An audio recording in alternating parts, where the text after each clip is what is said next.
Yeah, I'm jamming. I'm definitely jamming. Got that Elton John, you Goodbye Yellow Brick Road going on. Hey, you just got to sometimes just let loose. It's how you, how shall we say, stay alive longer. So, good to see everyone. Let's see. It says that we are live. So I am saying we are live. There we are. So happy Thursday, everyone. It's Thursday. Good to see you. And glad you stopped by. So, man, I tell you what, that album just brings back some fantastic memories. That's all I can say. So it's rock and roll. What's everyone up to? Good to see. Hey, Nina the Mystic. What's up? Hey, Wendy Johnson, Beloved Abstract. David Castle, how are you doing?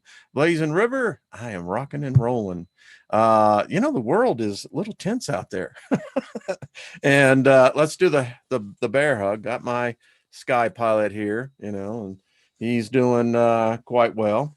So we just do the old virtual hug because I just do this for everyone on the East Coast. Y'all need those people need some real hugs out there. It's not that serious, folks. Come on. So yeah, beautiful afternoon where you are. All right, Kay, great. Glad to hear that. Elderberry, hello. Susie Q, what's up? Crystal and Maddie, good to see you. Sherry and Regina, good to see you as well. So, what's happening out in your world, huh? I love that song, and it's still playing. I can see it. I'm going to have to stop that and get back over here to where the real action is. And I just realized I actually closed out that window and didn't realize it. Well, it's still going, so it must be live because it's not Memorex. Want to say, Kayla, thank you. I got this last night and actually used it, and it works. Have not used the Tinnicter. I'll try that later, but yeah, thank you, thank you very much. Big hug to you, high five, and thank you. Hey, Marsha Price, what's up? Raven Kiefer, good to see you. Oh, that's cool. Hey, Peter, what's cooking? Two Peters. All right. Yes, there were two people named Peter in the chat room. So there you go. Lost in Space. Good to see you.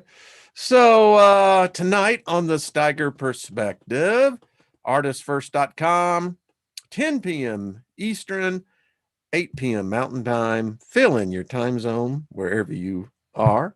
Check it out. Going to be the title of tonight is The Civil War Has Begun. Yeah, check it out. You'll have fun with it. So, the power of the unseen. A lot going on in that. And I'm reading in the chat room as we're having our favorite libation. Why are the symbols so big today? I don't know. I have no idea. Hey, Darth, what's happening? So yeah, a lot going on. Any way you look at it, there is just a lot going on. And y'all have been sending me some great information. I'm trying to keep up with it. I know I am backlogged in the emails. Hey, beloved abstract, how you doing, Delta Hook? So hey, just ride with it. That's the only thing I can say. There is just so much. There is like this huge plethora of information that's being dumped on, I think, the collective consciousness of our species. Homo sapiens are right now probably the only history we have written. I doubt that this is the first time we've been here, but let's just say hypothetically it was. We as a species have done something to ourselves that I think many anthropologists, sociologists, psychologists, etc., would agree. that we would like to reverse. We're being inundated with so much information that for those who are plugged into the machine 24/7, it's blown circuits. It really has. And it's amazing to me that this sounds strange to say, but in this room, it's everyone's gonna, yeah, I agree with you on that. You're actually seeing the transformation in people. Some going this direction, some going that direction. And I think some are not sure. I mean, it's like a vibration, you know, like I'm doing my hands right now. Now, if you can follow that, actually, it's amazing because it has the trailing effect.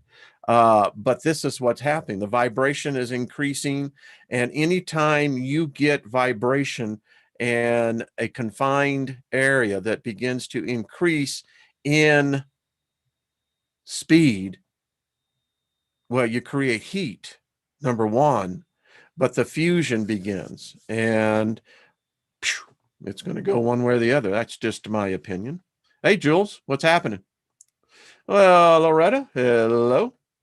So we're seeing it. So we've been talking a lot about the fact that we live in a multidimensional reality. The vast majority of humans have been programmed to only see reality by 3 chemicals and 2 electrical stimuli. Now, that's interesting because the vast majority of humans, that's what they do. That's all they see. 3 chemicals, 2 electrical stimuli. And that is reality for them. Now, anyone who begins to investigate this begins to realize, well, 5, hello, Deborah Truax. How you doing? Hello, Lois. Good to see you. We know 5 is just what interfaces into a certain realm, but we are not restricted to our 5 physical senses. That's what these avatars do. Those 5 senses, they give us a sense of spatial reality. With that, we entertain with the ticket that we bought for this amusement park that we're in. We get to feel. Feel is very important. Taste is really important here. The feel, tactile, you know, visual, audible. These are the cool things that really makes it kind of groovy here, because when you add all of them together, man, you can really get some things going. Music, for instance. Love Lies Bleeding, you know, I still got the song. Anyway, so I came across something that I thought was really kind of cool. And I thought that we would kind of open it here because this is kind of a cool way to really jump into this. So give me 1 second as he hides the video panel. All right, so there we go. This book is called A Journey Out of Hell. It is a gift to the people of the new earth for giving healing in just the right way to Mother Earth the whole time we were in hell. Now, I think we could all agree there is no hell in the afterlife. It's right here. But if that which is above is below, that which is in the physical is in the spiritual, I don't know. But I have found to be hell to be relative to the individual. One who may see a particular adverse reaction to another would bring great pleasure. We're a strange species, is it not? So let's check this out. I got this on PDF. So y'all are really going to like this. It's a cool book. I mean, I love how he comes about. He says this work is dedicated to the people of Tibet and to the Dalai Lama, the embodiment of compassion. It is through compassion that the healing in just the right way is done. Humanity and Mother Earth have endured eons of pain and torture as it traveled through that which we call hell. The pages that follow are the story of the son's journey through the underworld. Ladies and gentlemen, I like to inject the the thought that we are literally in a region of a quadrant of space in the Milky Way galaxy that is literally hell. It's got funky energy, it's got funky vibrations, and funky stuff happens here. Because, I mean, you look out there into space, I don't see Ren and Stimpy going out there going, joy, joy, happy, happy, joy, joy. They're not doing the joy, joy dance. They're not. Space is inhospitable, literally. And it means that unless we have an artificial encasement, we're bound to this. And it might be for our best interest that we stay bound to here, might make us begin to think about whole things all differently. So think about that this spaceship called Earth, is in a hostile region. So the journey of the Son of Man, this is the journey begins when there was nothing but energy of the Huroka when they first met. The sun gave birth to the newly formed solar system to which 12 planets came into existence. Then consciousness. This is this interesting concept of consciousness. Consciousness seems to be like a quark. And subatomic particles, you get into the quantum level, we have these things called quarks. They come into this reality and they pop out of this reality, and then they'll pop back in. So we know from a quantum level, at least, that multi-dimensions do exist. How many? I don't know. Some say 7, some say 11, some say 12. I don't know. I don't think anyone knows. Anyway, then consciousness came forth into the planets as the mist of time developed. I love that metaphor, the mist of time. Close your eyes with me and imagine that you're walking in a winter day along the coast, along the ocean, and the fog has really gotten in. That's what I see this as. And the translucence of consciousness now began in all forms of being. Isn't that crazy? I love that translucence of consciousness. Then came the murder of their mother.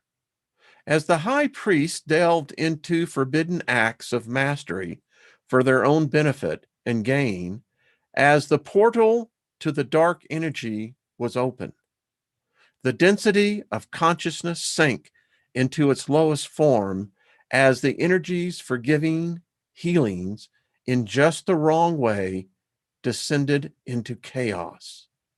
The planets materialized into the third dimension as the reign of terror began. The dark energy now sent an interstellar cataclysmic event to totally destroy the balance of the solar system.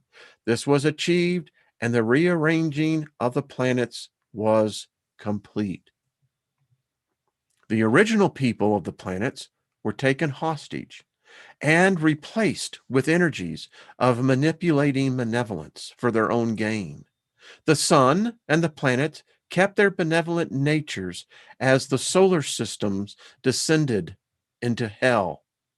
Consciousness became trapped in the hypnotic attraction of the self ego, the emotional states of mind and its connection with the elemental energies of thought created the attachment to all things of desire. This in turn created the web of karmic interplay on birth and rebirth. Change. Now, the marker of the cycle has been passed. After billions of eons of time, the consciousness of man sits upon the precipice of change. Change being the end of old paradigms as depicted in the Mayan calendar.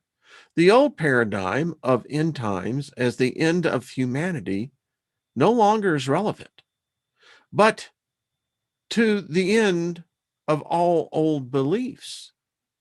All darkness will be exposed and the change will take effect. The burning off of old energy from Mother Earth by fire and that of water will take place.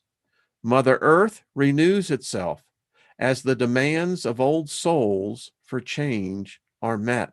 That's an interesting phrase right there, I think. As the demand of old souls. Folks, if we possess one, technically we only have two choices here.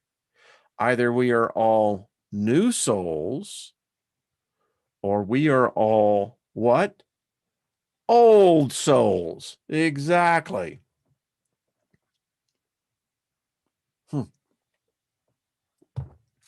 Forever young. Rod Stewart, remember? Anyway, the sun. The sun being the portal to the divine energy of heaven, humanity, through this change, will consciously link back to the importance, spirituality of the sun. The new sun's energy of Shu Sang, the twin of the old sun, now has returned to be as one. This has been spoken. Shu Sang. Told you this is an interesting book. Lord of Death. Lord of the Underworld. The Buddhas of the constellation Hydra. Maybe as we get in here. Huruka. A solar system is born. This story tells of four brothers who, in the constructs of time and space, try to keep the balance of energies within the newly born solar system. The Sun Ra, the Buddhas, the Shusang, the Fuxi, and Michael, all of which have played a part in the journey out of hell. Originally, the solar system was formed having 12 planets. Now, Fuxi, I think I'm saying that right, with the dragon energy, constructed and formulated the original zodiac of the 12 animals. Each animal represented a planet within the new solar system. All the planets were Buddha conscious energy, along with the original people of Mercury, Mars, Neptune, and Pluto. These names were given to the planets after the dark energy had given healing in just the wrong way. I don't know about you, but when I keep hearing that. So you would take that healing is good, right? And apparently, you can heal in the wrong way. Have to meditate on that one. We'll go a little bit further because I got some other stuff here. And I love this. Look at that. That is very representative. There's some psychic energy coming off that puppy. The Buddha conscious energy of the Platonians, whilst the new young solar system was still in its infancy, opened the portal to the dark energy, and so began the descent into hell. It was Pluto. I knew that dog had I knew it. Anyway, the dark energy sent a cataclysmic event that shook the very solar system and rearranged the planets and their orbits of the sun to what is known today. The sun and his twin brother, Shusang, were separated, and the binary star was driven away by the powerful dark energies attempt to destroy all from developing. A little side note here. Most of the star systems we see are binary stars. And I still believe that it could be said that the real sun, the one that we should be around, we just haven't discovered it yet, which is very possible. All right. The result was a rearranging of the planets as the solar system descended into a much denser energy of matter. It now was held in a captive state of torment and pain. Energies from a malignant state descended upon the planets, creating an evil energy that was used to control the most precious planet, the Mother Earth. Saturn and its rings were used to hold Mother Earth captive in the density of the third dimension construct vibration. Saturn became the dark energy's stronghold on the solar system. Mercury, as a result, became separated from his brother Mars. The sun, Ra, became separated from his twin brother Shusang, and from this, the dark energy had created the platform to influence the development of humanity's consciousness. Dun, dun, dun, dun. Energies were sent by the dark energy to deceive and trick the powerful dragon energy of the Fushai into giving them his attributes. The benevolent energy of the dragon was lost and stolen by those who wanted its power for their own. The sun Ra continued to shine, but as it watched the influence of those malevolent energies take hold of the planets, dark energy, the ego, duality, descended upon Mother Earth's consciousness through that of man. The consciousness of man became enslaved by benevolent energies that came through the portal, as the solar system was held hostage to the energies that did not belong here. The planets themselves had always given healing in just the right way. The Great Pyramid of the Jed was put on Earth long before the solar system descended into the density of the third dimension. This was always to remind humanity of his connection to the stars. The sun's Ra twin brother, Shusang, gave healing in just the right way to the solar disk, which in turn gave healing in just the right way to the sons and daughters, the planets. The benevolent energies of Michael and Fuji incarnated over the eons of time to bring healing in just the right way. You know, and if you noticed, and for those who are just listening, healing in just the right way is capitalized.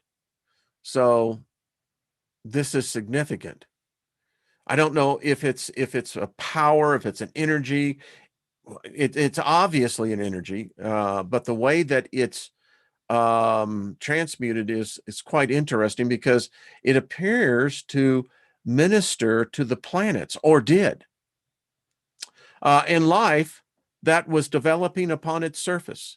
The energy of Ra, the sun, also incarnated unto the earthly plane in many forms to give healing in just the right way.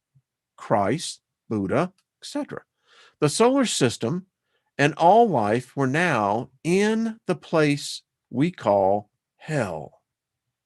As time went on, civilizations came and went here on the planet Earth, and life became the hybrid mix of energies of interstellar magnet. Yeah, come on, Steiger. Malignant beings of other dimensions. You know, once you get the word twist, it's lost. Just move on. For billions of eons, the struggle for control by the dark energy continued to battle the energies of the planets and the sun Ra. The great masters of antiquity of all aspects of belief came and went to bring about the energies of light, to give healing in just the right way to the consciousness of humanity. As the great masters came and went, so the energies of darkness were unable to secure a total hold over the aspects of time and space. And during this time, the balance of the universe was almost lost. In 2012, which was when the Mayan calendar ended, the galactic marker had been reached, signaling the return of the Buddhas.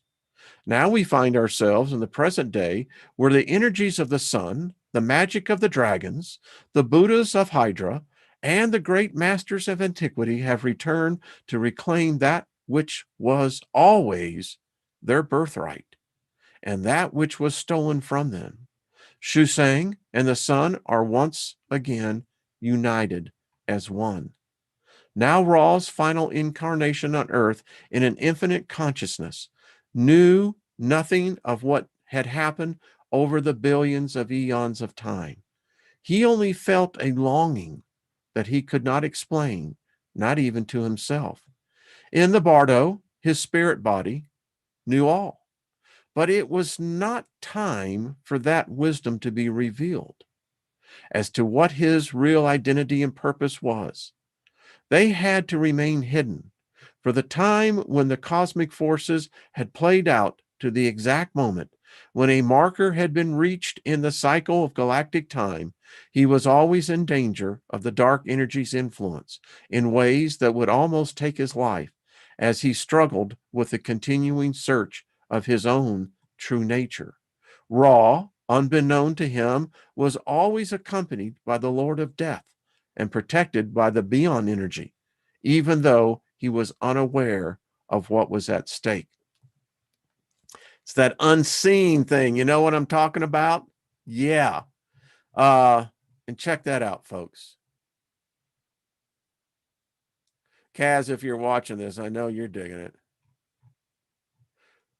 All right, we'll just go a little bit more on this because I wanted to bring up a little bit more. But anyway, the energy Ra, the name given by the Egyptians to the sun, incarnated into a family who also were unaware of the importance of their first child, and in fact, who they really were. His father named him Dennis. Later, this will prove to be very significant. With no middle name, Ra's father and mother had a second child 3.5 years later, which they named Lynette, who for the better part of her life struggled with a very volatile temper, the same affliction as her father struggled with his whole life. Only Lynn, as she preferred to be known, had an added bonus of stubbornness, with the rigidity of a piece of hardwood. Now, her father was a very strong individual man, not only physically, but also in his fortitude to understand his spirituality. He pursued the very nature of what influenced through the thought on the person's makeup and tried to apply those principles to his own life. He was the youngest of 5 children, 2 sisters, Alice, Clarence, with 2 brothers, Chris and Stan. Robert came along 20 years later when his mother, Ellen, a very religious lady, was in her later half of her life. Now, I'm going to stop there. It gets interesting, folks. This goes on for quite a while. But if you want the book, I mean, just email it. It's one of those cool things. I think I got everything there. All right. I think we're back. Here we are. I think we're live. Interesting take on that. Now, it just so happens that there is yet another piece of literature that kind of mirrors this whole concept. This is the book called The Other Gods Earth, No Sin, No Death, No Evil, Part 1. And so we're going to take a little peek on here because maybe we've gotten this all wrong. The other side is gone. Maybe it's the same for all of us. Who knows? But until we move out of this region of space called hell, we're into the washing machine. All right. This is a great book. I think you're going to like it.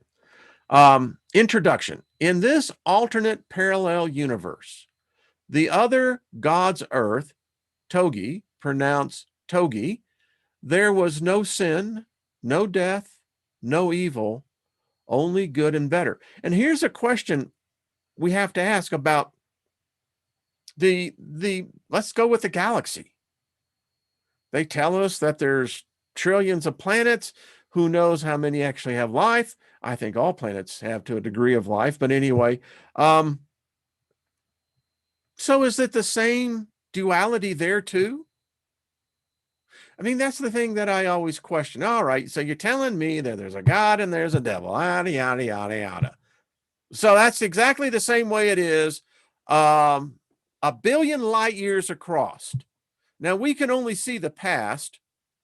We don't know what the future of space looks like. It's an interesting phenomenon. No matter 360 degrees in 5 different dimensions, we only see the past. We're never fully conscious of the present because the present is so elusive. Though anyway, so imagine, I don't believe that. I don't believe that there's no human personification that has that kind of power. I am of the belief that there's something so far beyond our construct. Anyway, so the author goes to say, I say goodbye to death, suffering, mental illness, killing, and war. I greet with open arms a world of love, generosity, empathy, transforming into other life forms, and making contributions to art, music, dance, poetry, and science. Wouldn't it be something, ladies and gentlemen, to see members of Congress, Republicans, Democrats, Independents, get out and just dance on the dance floor, right there in the chamber of the Senate and the House? Get some disco music, get some life back in that dead sphinx of a tomb. This is what we should be doing. Not war, not politics, not religion, not dominating by technology, enslaving others. No. Anyway, this was my humble attempt to get you not only out of the box, but get out of our world in an alternate universe where all the laws of nature are different. Some terms and names will be the same, but mean something quite different in this parallel but very different earth. For most of you, your first instinct will be reject such a world. You may not even know why. It's just a gut reaction. I personally have thought about this long and hard and would swap in an instant. All you have to do was first suspend belief and then open yourself up to this fantastic new world. Don't resist it. Envision yourself living in it. Compare and contrast it to our current reality. What would a world look like if a God did not permit evil, suffering, and death? If the purported fall of man had never happened? After all, wasn't that God's vision in the first place?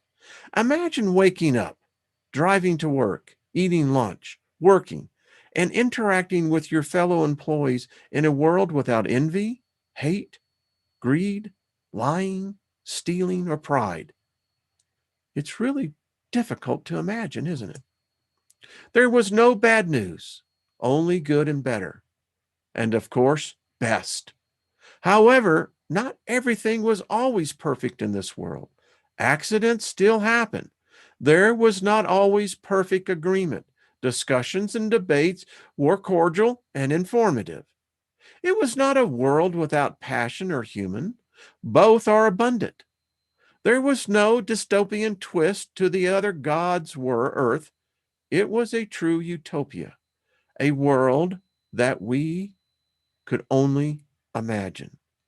Individuality and personal expression are encouraged. Options abound to promote maximum personal and, even more importantly, group effectiveness.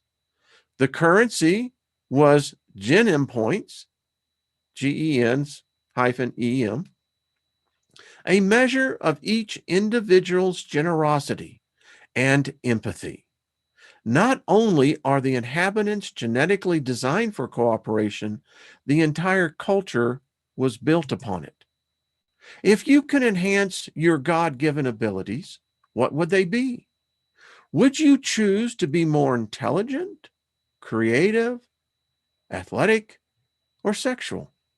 At 16, one could choose any combination of 10 traits. Alternatively, one could choose and enhance artistic, musical, dance, or verbal abilities. In Toji, ESP telekinesis was real and a common enhancement. If you could transform into other life forms, which creatures would you want to experience? A hummingbird? A porpoise? A cat? Or maybe something more esoteric, such as a jellyfish, a coral reef, or even a single-cell Parnamilicum? If it were possible, would you eventually choose to become an angel and live as a fifth-dimensional being between time, matter, and energy? Two of the most important things in life, most people say, are finding someone to love and to love what you do for a living. In this world, those are paramount.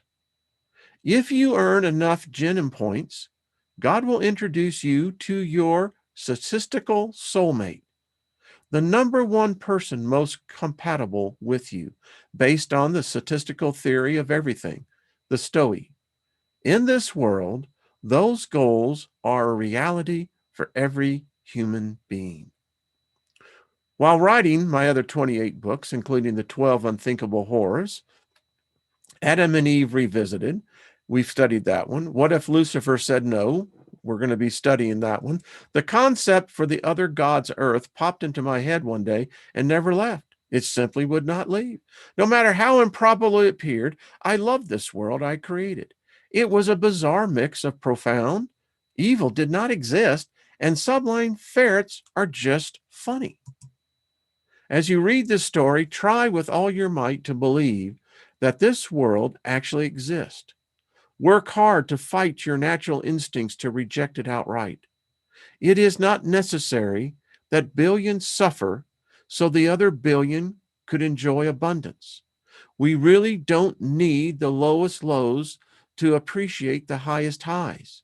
That belief could be designed right out of us.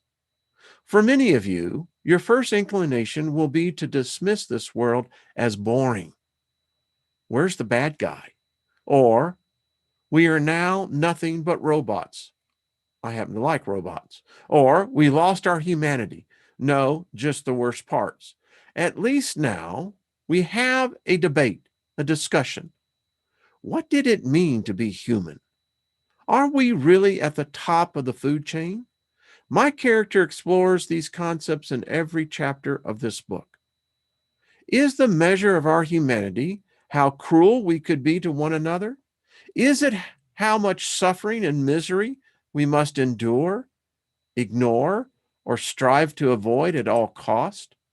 Must we endure great pain to appreciate great joy? Phrases such as, we could only know great joy if we only know great sorrow, are platitudes and the result of a lack of imagination. No one had ever experienced a world without sin, death, and evil.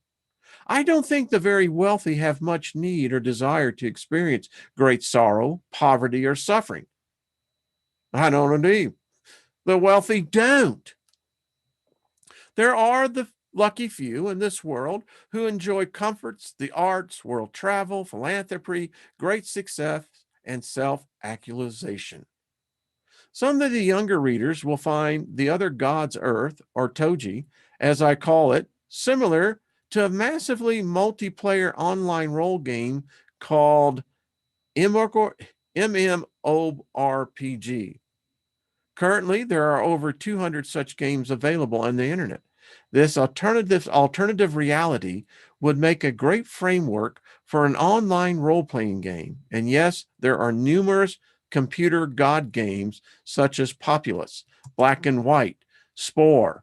Like those worlds, I established the unique parameters of my world, and then the characters and events move forward from the main central concept. It is a world without sin, death, or evil.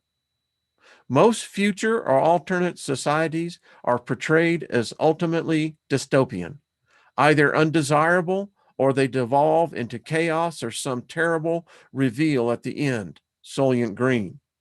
Understand that part one is an introduction of a very complex and novel world. So I must spend some time explaining the parameters of our world and introducing the characters. Bear with me as I will list the variable points to each character, as it has the quickest and easiest way to give you a sense of Togi and how it differs from the earth.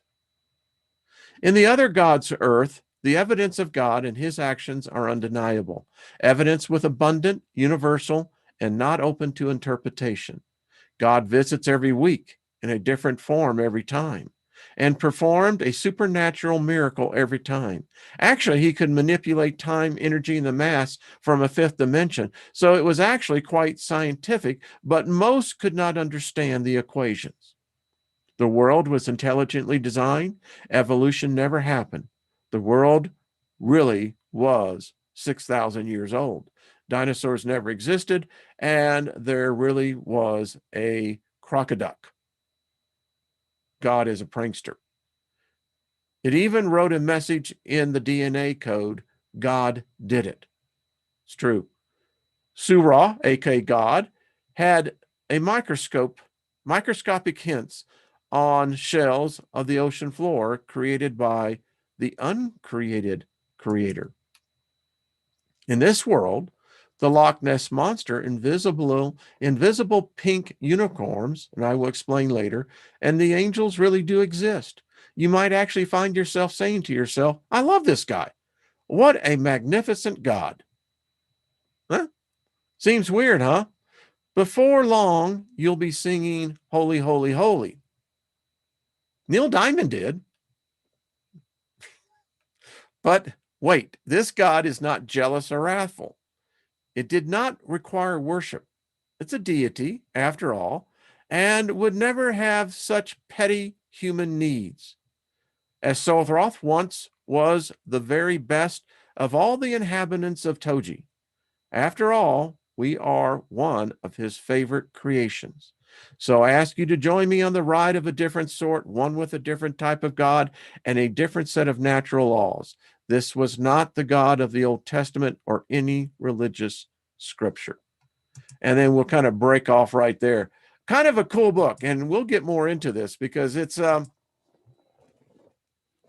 think we have to. I questioned myself. I went back and watched yesterday's program, and it led me to begin to think about, well, maybe we have to just completely throw everything out. It's not working. I mean, religion, politics, technology, they're all broken. None of it's working. There's no love.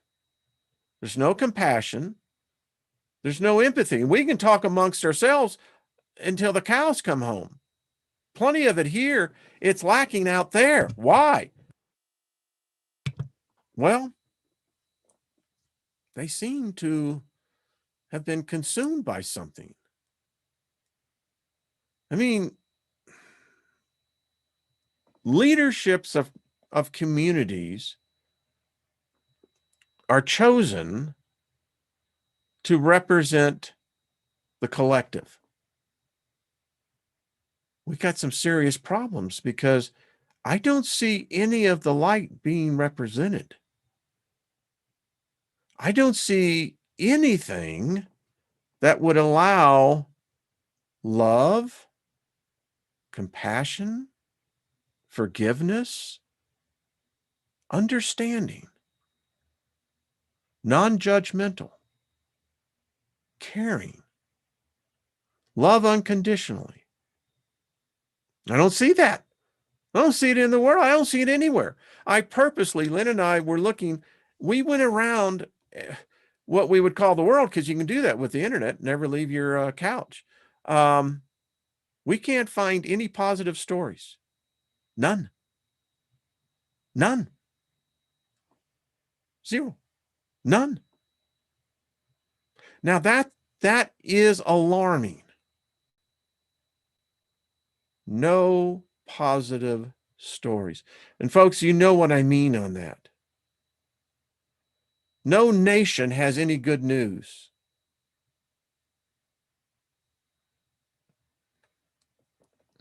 What if we're about to move out of this region? We've been in here for so long that this dark energy has been thinking about this, how to keep the solar system literally out, not to proceed forward. And I've been thinking about this, so follow me if you would on this. Now, I happen to believe that the cataclysmic cycle is real.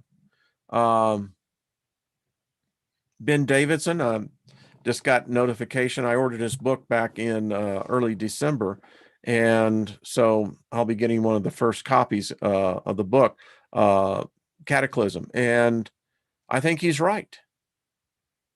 And it may be that each time our sun, micronovas, there's an event here on Earth, and I often wonder if that's propelling us further out of this region. We're moving anyway. Is this what we're on the precipice of? Is there really something major? I mean, because once you find out knowledge, if we are in a region, a quadrant of space, maybe it's the whole freaking galaxy. Maybe it's the Milky Way itself. Maybe the Milky Way system is hell, because it's a carnivorous thing. It loves eating other galaxies. So if you have a galaxy that consumes other galaxies, think about that.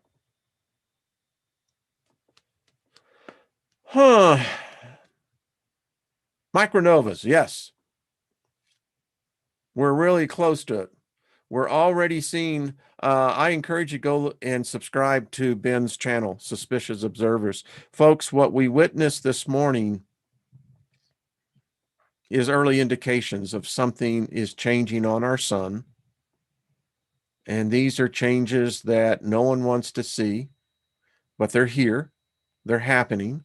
We now know every planet in our solar system is being impacted right now, including Earth, including our sun. Now, if there is a spiritual component to stars, to planets, then that tells me they're aware of this as well. And if this, in fact, is a 12,000 cyclical year event, then we're up. Time's up. It's been up. We're past due.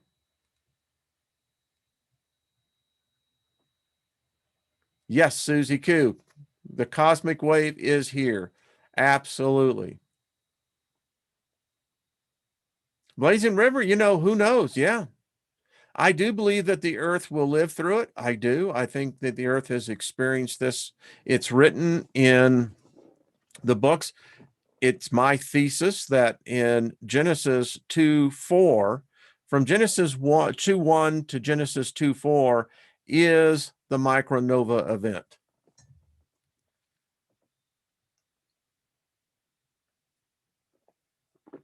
Just my opinion. It fixed the timeline. It fits the description of it as well. Something burned up the earth. That's what it said. Now we know what maybe that is it. Crystal says, I'm lightning. There you go, girl. Excellent, excellent. Galaxy over there. Jenny, that's cute. I like that. Now that's funny. Hey, Jenny, how you doing? So, anyway, I'm going to cut this a little bit short because I still got work to do on the Steiger perspective. I write the thing out. I literally do. I write every word out so that when I go and you hear me, yeah. So it's a well planned out. Let's see, Holly, how are you doing? Seeing other people. Jeannie Ross, good to see you. I am Project Skyfall. Darth, good to see you. Hey, Amber, we are eternal. I agree. I agree. No fear. I just kind of look at it like John Lennon said, man, all I'm going to do is go from one car to the next. Now, what kind of car do you want?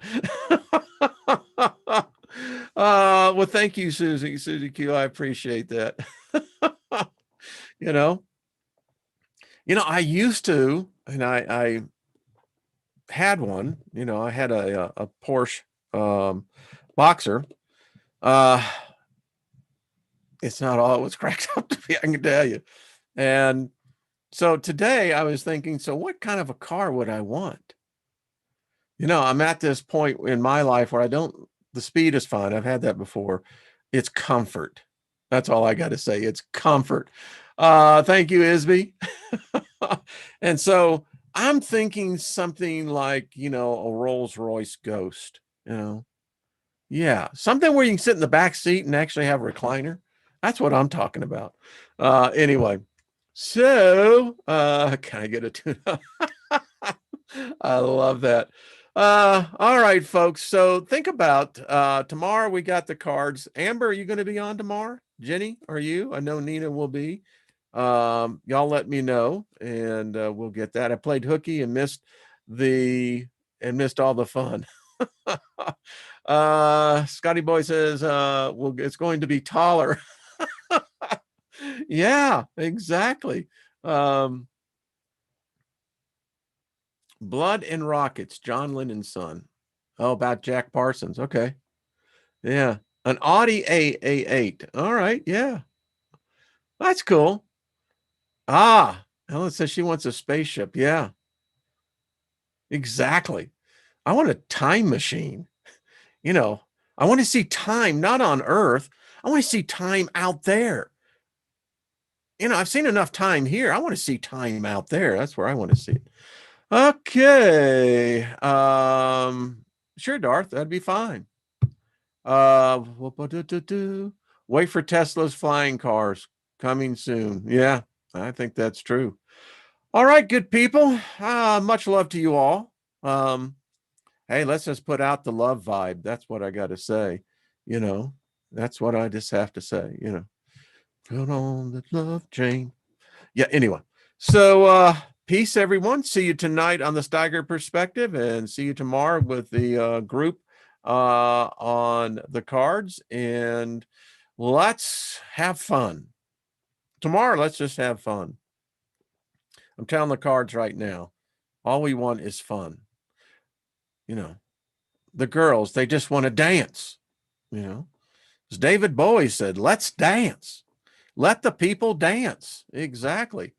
See, Ellen, I'm right there with you. Zipping around it. Absolutely. Flying carpet. If it's got a vacuum cleaner, it works fine. All right. Y'all are cracking me up. And yeah. So lots of fun, everybody. We'll see y'all tomorrow. Tune in tonight. Listen to Jenny over there in True Divine. She has her shows. Nina has hers, and Amber. It's good to see Amber. Mother Nature, how you doing? Mother Nature, good to see you. You